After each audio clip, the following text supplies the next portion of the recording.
మహారాష్ట్రలోని పూణే దగ్గర జేజూరి అనే ప్రదేశంలో ఈ ఖండోబా దేవాలయం ఉన్నది.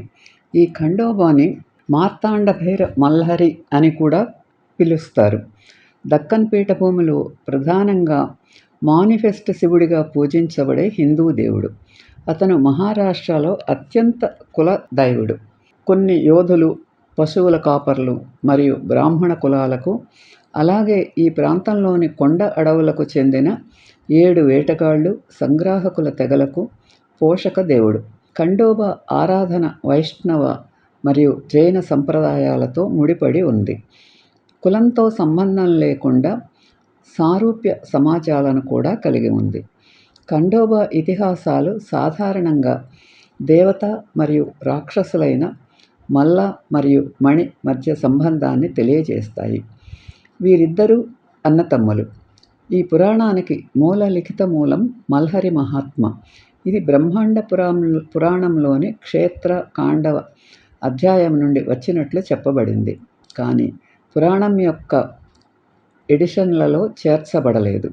ఈ పురాణం డి మల్ల మరియు అతని తమ్ముడు మణి కథను చెబుతుంది. వారు బ్రహ్మ నుండి అజేయంగా ఉండే వరం పొందారు.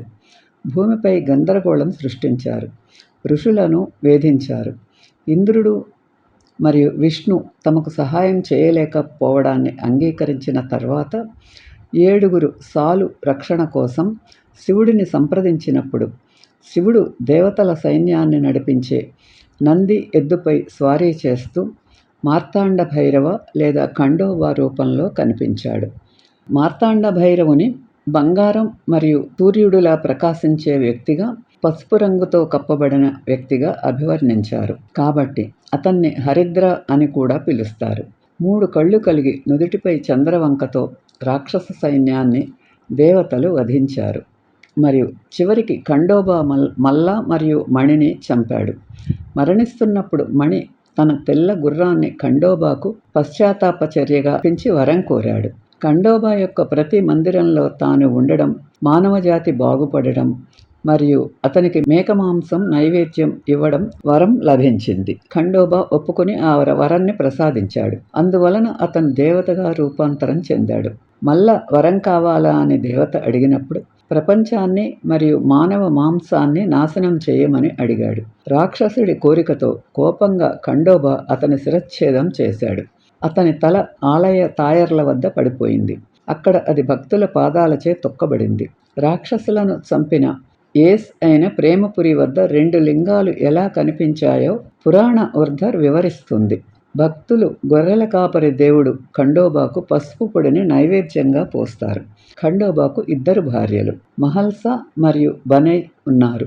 వారు వేర్వేరు వర్గాలకు చెందినవారు మరియు దేవునికి మరియు వర్గాలకు మధ్య సాంస్కృతికంగా సంఘాలుగా పనిచేస్తున్నారు. ఖండోబా మొదటి భార్య మహల్సా సమాజం అయితే, అతని 2వ భార్య బనైంధంగర్ ఉన్నత కుల లింగాయత్ వ్యాపారి నుండి వచ్చింది. మహల్సా ఖండోబాతో క్రమం తప్పకుండా ఆచారబద్ధంగా వివాహం చేసుకున్నాడు.